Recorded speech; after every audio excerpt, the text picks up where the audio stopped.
I believe there's power in truth-telling as it happened, as best you can.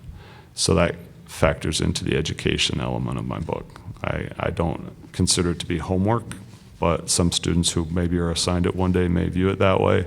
But there is education involved. Who were the Iraqis? Who were the Afghans? Because we're good at telling our own stories. It's harder to tell the stories from their perspective. And since I spent a ton of time over there, I think I have an easier time getting into the Iraqi or the Afghan perspective. Finally, on themes, and then I'll end here with the photos and the pop quiz. It's not an us versus them book. It's not a drive-by book,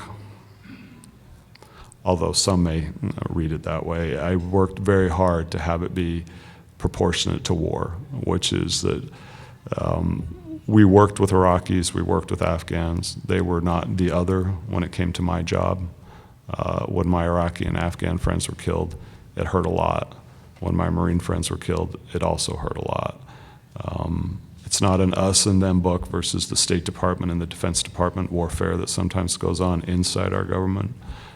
If anything, General Neller, General Zomer, General Nicholson, General Dunford, all of these incredible leaders in Anbar taught me how to get along. And one general in particular, after I had arrived in Fallujah for about a week, I won't name him because he's still in government in a very important job, said, Kael, there's a way of dealing with generals. That's not the way of dealing with generals. And I respected that because it would have been very easy for this general to have said, I'll let the State Department guy kind of like go off into the minefield. And he was in Ramadi and I was in Fallujah. And I remembered that. And it showed that he was looking out for me, not just for, at that time, the 1st Marine Division issues. And I still think I was right, but he was right to correct me, which is part of my problem. But we worked out the solution together. It wasn't like State Department was at war with the Marine Corps or the Defense Department. And it's not us and them, again, when it comes to Americans, Iraqis, and Afghans. If anything, I think we need to look at these wars from their perspective as much as we can, because this is a book still written by an American. And one day, I hope there's a stack of great novels, great poetry from troops who have been over there, and also great accounts by the Iraqi and the Afghan writers. And altogether, then, I think we'll have a pretty good feel for some of the truth of these wars. But I think it's important that we do think about how we see ourselves and how, I would say even more importantly, how others see us, especially at a time for 15 years when I think there has been a curtain pulled about where we're strong and sometimes where we're weak. I mean, we can fight hard, and we're showing we can fight long. But we can also, I think, show the world our best sometimes while we're also showing them our worst. And at a time when we're figuring out who the next commander-in-chief, in our view, should be, it's a very important, I think, equation to think about. I joined the State Department to try and prevent wars, but sometimes I think wars are necessary. So we started bombing Tora Bora. We know how it went from there. It didn't go very well. The Taliban slipped over into Pakistan. They waited us out, and we, redirected to Iraq. So I think that the other side is that Afghans actually were sort of more on board with us coming into their country. And I, having lived in both countries, there's a big difference between being in Western Iraq, where people look at you like, get out of here, versus the Afghan people who had perhaps too high of expectations for us. But they did see 43 member states come in to try and help their country. So in that way, not only did it feel like I believed it was a necessary war, it felt like it was an effort that was welcomed by and large. Iraq had the complete opposite feel, especially among the Sunni people. So yes, a necessary war, a right war that then became a very mishandled war, but one we had to start. I don't see any really good outcome right now.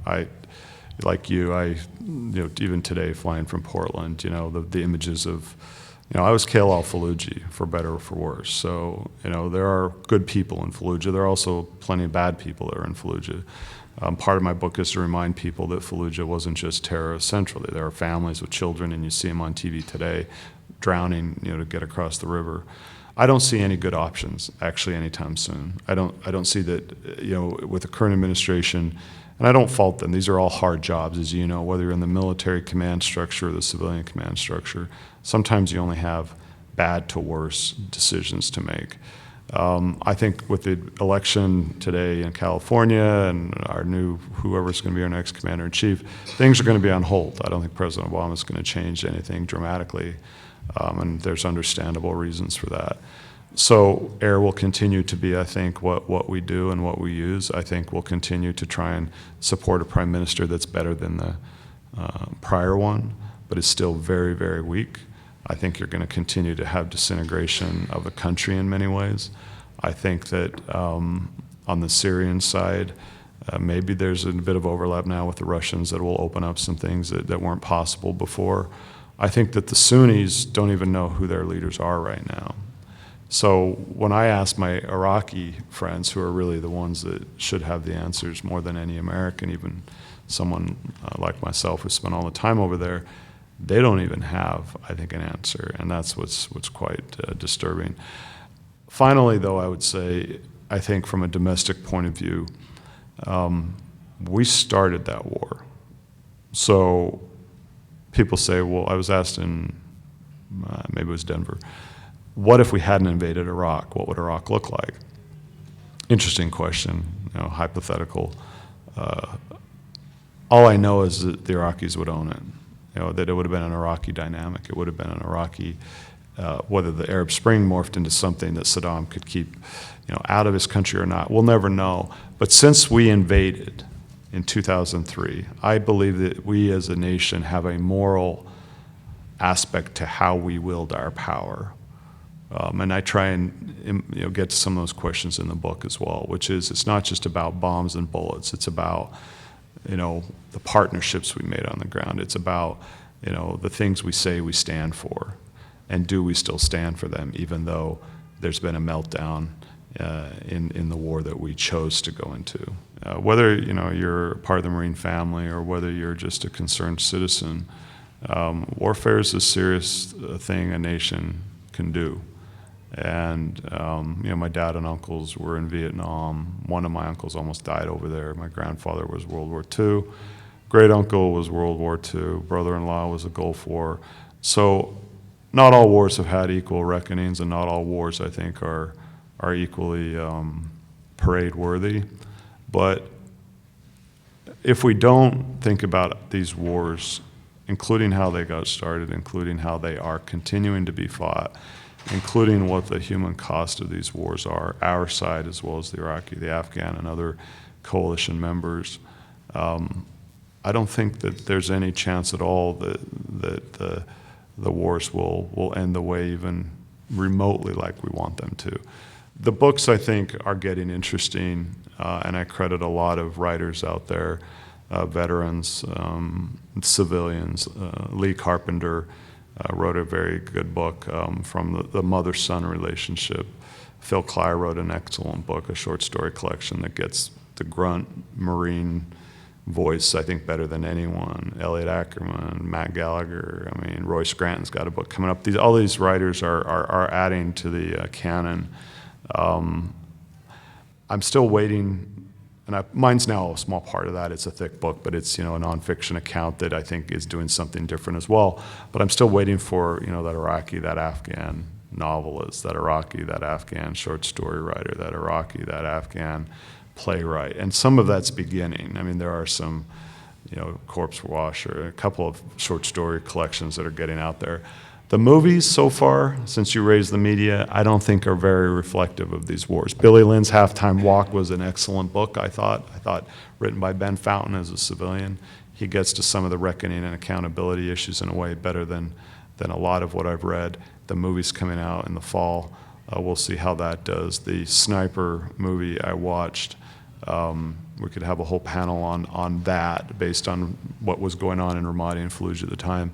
But at least it's happening, and at least there's an investment in literature. At least there's an investment in how we're trying to tell these stories to ourselves. I will make a pitch to all of you veterans and non-veterans across the country if you're watching. Keep writing. keep pulling out your journal. I think there was a period about 5 years ago when I was like, no one gives a much about war writing. No one cares much about the stories that are out there. Whether you're in Iowa, whether you're in Ohio, whether you're in Utah, whether you're in Florida, I believe the best books are still to be written.